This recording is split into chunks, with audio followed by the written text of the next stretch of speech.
Se recompõe aí, a gente entende a sua dor, até porque está tudo muito recente. Jusileia, assim como a gente está ouvindo o depoimento da Natiele, que aconteceu com a irmã dela há 4 meses, a gente sabe que essa é uma realidade. Você que lida diretamente com essas famílias, é uma dor parecida? São histórias que se repetem, infelizmente? A gente não tem como não se emocionar com a história da Natiele, porque é uma perda terrível para essa criança. Você imagina uma criança, após esse episódio, para a escola. Tem essa vertente. O outro alunozinho, o outro amiguinho vai perguntar, talvez não por maldade, mas por curiosidade, porque viu falar. Então, essa criança revive... Eles não falam, mas essa criança revive essa dor todos os dias. E o que a gente não entende assim, é como que uma criança que passa por uma situação dessa, ela tem que pegar um caminhamento e ir no posto de saúde para entrar no psicólogo e aguardar o psicólogo chamar, porque, infelizmente, não é questão dos psicólogos. Eles são mal remunerados na rede pública, então, por isso, não tem uma expansão e a criança fica aguardando. O que acontece nesse tempo que essa criança aguarda? Quando a gente fala de vítima de feminicídio, a gente também vamos levar em consideração aquelas crianças que viram mãe acontecer atrocidade, como o filho da Marciane e de outras, que também trazem traumas para o resto da vida e não têm um atendimento psicológico adequado. É por isso que essa geração de agressores não acaba, porque essa geração não é tratada. Não são tratados. O filho que vê um pai bater na mãe, a tendência dele é seguir o exemplo do pai. Nós temos esse menino, como que ele vai significar isso, essa dor dele? Ele pode significar essa dor com coisas boas e com coisas ruins. Ele pode exercer aflorar nele um espírito de vingança. Então, como é que a sociedade não vê isso? Quem cria agressores é a sociedade, que não cuida da parte emocional. Não adianta colocar dinheiro, concordo que talvez esse dinheiro, igual a doutora falou, seja para poder pagar um plano de saúde para poder acolher essas crianças, mas geralmente não vai ser, porque essa família tem necessidade, porque para receber esse dinheiro ela está enquadrada no padrão. E olha só, é importante a gente ressaltar que são orçamentos que já estão completamente comprometidos. O orçamento dessa avó aí, a dona Marlene também, que a gente mostrou no início, certamente são orçamentos que já estão completamente comprometidos. Ou estou enganada, Jusileia? Não, a mulher vítima de violência, geralmente ela já vem de dependência financeira. Geralmente, a maioria da mulher ela já não tem uma produtividade, ela não tem uma renda específica. O que acontece? Essa renda dessa avó que ela vai receber já está comprometida com essa criança, porque o orçamento dela era X, com a entrada dessa criança, mudou. Então, ela não tem como pagar um plano de saúde para que dê atendimento psicológico. E ela vai para a rede pública. Pega um encaminhamento, que eles fazem isso, pelo menos em Vila Velha, e encaminha para a rede pública. Na rede pública, essas crianças não são priorizadas.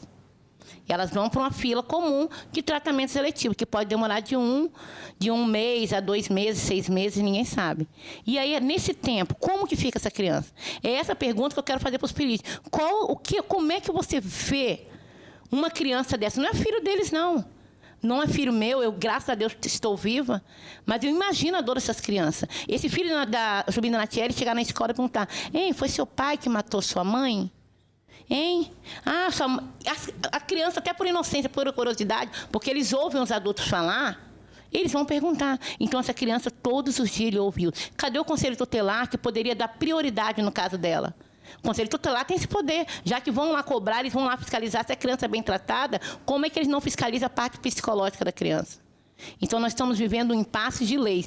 A Lei Maria da Penha, ela traz isso. Ou se fiscaliza, Roberto, como é que é esse acompanhamento, né? Não tem essa fiscalização, Roberto. A Lei Maria da Penha, ela traz todos os parâmetros para tratamento psicológico de todas as vítimas incluídas na lei. Só que, infelizmente, no Estado do Espírito Santo, essa lei não é cumprida. Nós temos pessoas que usam a oportunidade da lei para se promoverem, mas essa lei em si ela não é promovida. Porque nós não temos atendimento psicológico, nós não temos atendimento na área de saúde. Em Vila Velha tem uma lei orgânica que fala assim: toda criança vítima filho de mulheres vítimas de violência ou feminicídio, ela tem direito a ser remanejada na escola. Essa lei não é cumprida, só através do Ministério Público. E é uma lei que existe. Então, a criança... Você diz isso até mesmo por experiência própria, Jusileia? Experiência próxima. Esse dia eu tive que botar a boca no mundo, que eu boto, para poder pedir que uma mulher fosse remanejada, porque o homem foi pego com a arma dentro de casa e ela teria que mudar dali para outro lugar de Vila Velha e simplesmente falaram que a criança estava na lista de espera porque não tinha vaga. Então, essas leis não são cumpridas. Se a lei fosse cumprida na sua totalidade, nós teríamos hoje em dia psicólogo especializado nesse tipo de assunto. É uma coisa que a gente não queria que tivesse, mas nós, infelizmente, temos que ter. O bom é que não tivesse esse tipo de necessidade. Mas nós temos a necessidade de psicólogo especializado em tratar essas crianças. Porque nós estamos criando uma geração de órfãos. No Brasil, são 2.000 e poucas crianças órfãs por ano de feminicídio. E nós simplesmente estamos tampando os olhos. Estamos tratando como seres invisíveis. Eles são invisíveis para a sociedade. Você tocou num ponto muito importante, Dani, que eu gostaria até de tirar essa dúvida com você. Existe uma chance maior de crianças que crescem nesses lares, que veem essas cenas, delas desenvolverem essa agressividade? E de que forma que a família, assim como a gente está vendo o relato da Natiele com a mãe dela, de que forma que a família pode tentar suprir isso? Infelizmente existe, mas a gente não afirma que é assim, né? Porque eu gosto sempre de explicar que existem duas coisas, correlação e causalidade. Então, ter relação não quer dizer que vai ser a causa. Mas o que acontece? A gente vive numa era que a gente escuta muito essa frase. Vamos ver se vocês nunca ouviram assim, ó. Eu passei por isso e não morri. Todo mundo, a gente ouve falar isso aí o tempo todo. O que isso quer dizer? A pessoa que vivenciou essa violência, quando ele for adulto, ele pode pensar assim, mas eu passei por isso, estou vivo, por que tem meu filho veio agredir também? Eu aqui, sou trabalhador, deu tudo certo para mim, é assim que é a vida. Então, essa frase, ela vem sendo muito repercutida, eu passei por isso e não morri, e aí as pessoas acham que pode fazer com todo mundo o que elas passaram. Outra coisa que é importante a gente falar, Roberta, é que o ciclo da violência, de fato, a gente tem que ter atenção. E a gente tem que ter atenção na criação dos nossos filhos, principalmente dos meninos. Não estou dizendo que a criação é a causa, mas a gente tem que ter cuidado com a relação. Outra coisa que a gente percebe muito é assim, as crianças, elas vêm sendo muito... O tempo todo, elas são compensadas. Então, a pessoa fala assim, vamos tirar sangue? Depois eu te dou um doce. Não, a gente não precisa compensar por momentos difíceis. Momentos difíceis acontecem. A gente vai falar, meu filho, tirar sangue dói, você vai passar por isso, eu estou aqui com você e está tudo bem. E depois é a vida que segue.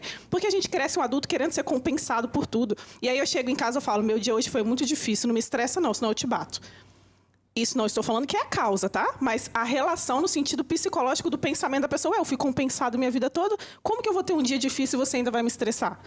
Então, as ligações que cada um faz a partir das vivências é individual. Mas que a gente precisa ter atenção com essa compensação que a gente faz o tempo todo com as crianças, a gente precisa ter um pouco de atenção com relação a isso. E olha só, garantir políticas públicas para filhos do feminicídio, na visão da advogada Camila Dias, também é uma discussão urgente nos dias de hoje. Vamos ver o depoimento dela.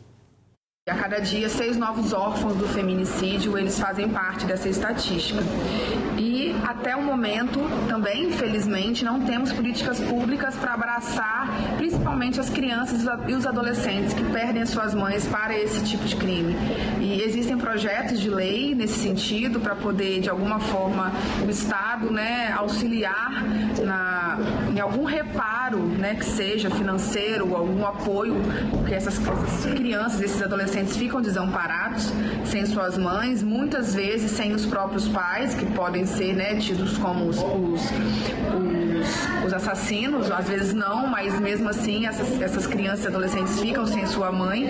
Então, até o momento não temos políticas públicas para isso. Esperamos que muito brevemente essa realidade seja modificada e essa gama da sociedade desamparada seja assistida.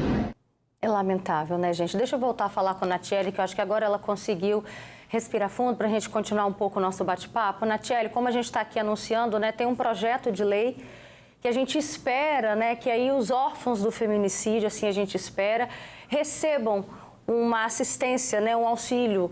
Estou falando em questões financeiras. Me fala assim, de que forma que um projeto como esse pode ajudar, contribuir até mesmo na criação do seu sobrinho, ajudar até mesmo na sua mãe, que está batalhando tanto para tentar... Porque a gente para pensar no orçamento da sua mãe e de muitas outras mães que assumiram os netos, os sobrinhos, a mais no café da manhã, a mais no almoço, a mais no material escolar, dinheiro a mais na janta. A gente não está falando só de um dia ou de uma semana, a gente está falando de uma conta que a gente assume para a vida, né? Para minha mãe, tá sendo, é mais uma renda, né? E minha mãe, ela é o tipo de pessoa, assim, que ela não tem paciência de ficar esperando, de correr atrás para fazer as coisas pro meu sobrinho. O que a gente tem, o tempo que a gente tem, a gente faz. Mas igual, para minha mãe é uma renda maior. Por quê? Minha mãe não pagava ninguém para tomar conta dos filhos, porque já estava criado. não tinha não é que vai fazer falta no salário dela, né? Mas esse dinheiro também não vai trazer, esse dinheiro que o governo está dando, não vai trazer a minha irmã de volta, mas vai ajudar sim a minha mãe. Só que a minha mãe é uma de pessoas que não tem paciência de correr atrás. E, tipo assim, só para olhar uma criança